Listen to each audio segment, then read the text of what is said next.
anybody finds any act of your media house unfriendly or assumes or thinks that infringes on his right to ask it, or is not happy about it, there's nothing wrong drawing management's attention to it. First, the NPP did not take the law into their own hands, as it were. A letter was written to the general manager and copied the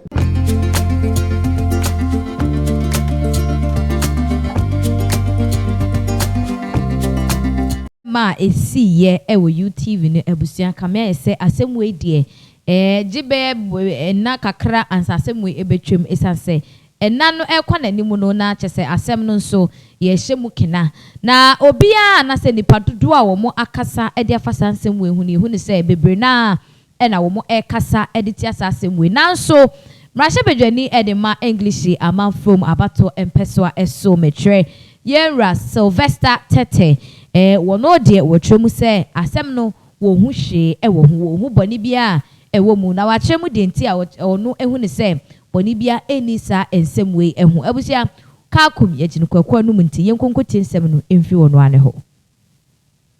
Yeah. If anybody finds any act of your media house unfriendly or assumes or thinks that infringes on his right to ask it, or is not happy about it, there's nothing wrong drawing management's attention to it. First, the NPP did not take the law into their own hands, as it were. A letter was written to the general manager and copied the owner of the station and the executive producer. This is not a letter meant for public consumption. It's meant to draw their attention on the happenings on that particular show. One would have thought that this, I believe that you have received many complaints and letters, if not official, on your show or on the management of this station.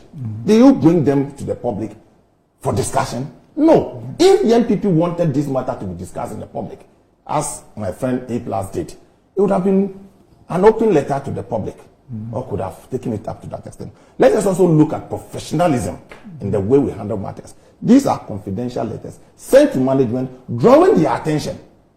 Now look, A, B, C, D, we are not pleased about it. So can you please relook at it? I mean, that is so civil, so fair to do. So there's nothing wrong. The NPP as a party can equally go to the media commission. It's an option open to them. It's also an option to draw, because we work with them. You are stakeholders. It is not to enforce them to change something or otherwise, just to draw their attention about the way and the conduct the program is being aired. And I think that if that's and it's been done on many occasions. Look, NDC, they've boycotted PCFF for almost a year plus. But I'm aware there have been meetings, conversations between the NDC and the PCFF. Several meetings, several letters has been exchanged between the two. Has those letters been exchanged in the public domain? No.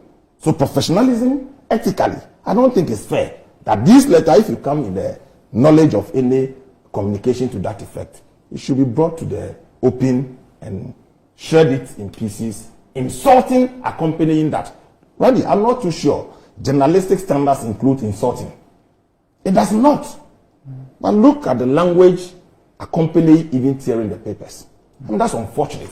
And we must all guide against it. Professionalism. Would you describe the contributions of a person on a program? Yes. As unconstructive rant? Will you describe that as elementary? Randy, yes. You see, the letter was not speaking about that particular incident. It's catalogued a series of events. No, these are the regular panelists. No, I'm They're saying, on the show all the time. I'm saying that, I mean, for all you know, they are not the only panelists on that show. The show has been aired for a very long time. And they've taken notice of some happenings on the show.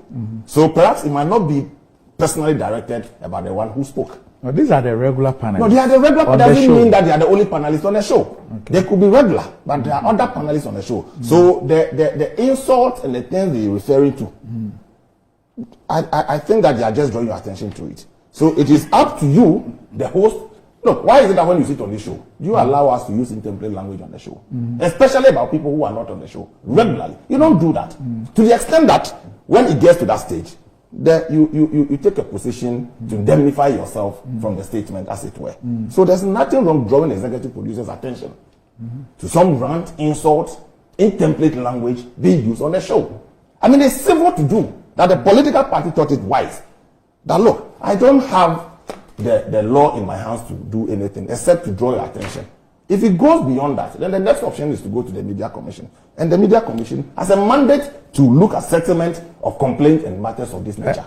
So I don't think and your party has a difficulty, and I'm assuming that whatever is in their letter is factual. I'm assuming.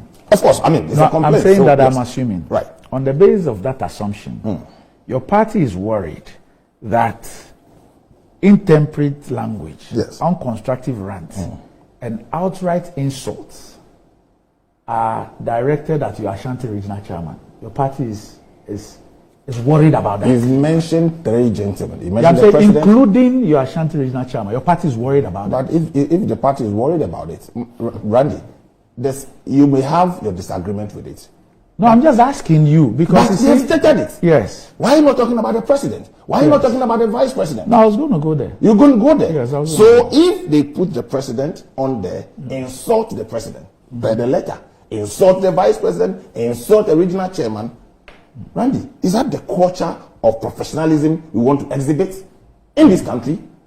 The journalistic profession itself, the ethics of it falls upon it. And that should ought to have been known. So I don't see why people are hiding behind the constitutional provision to protect the media.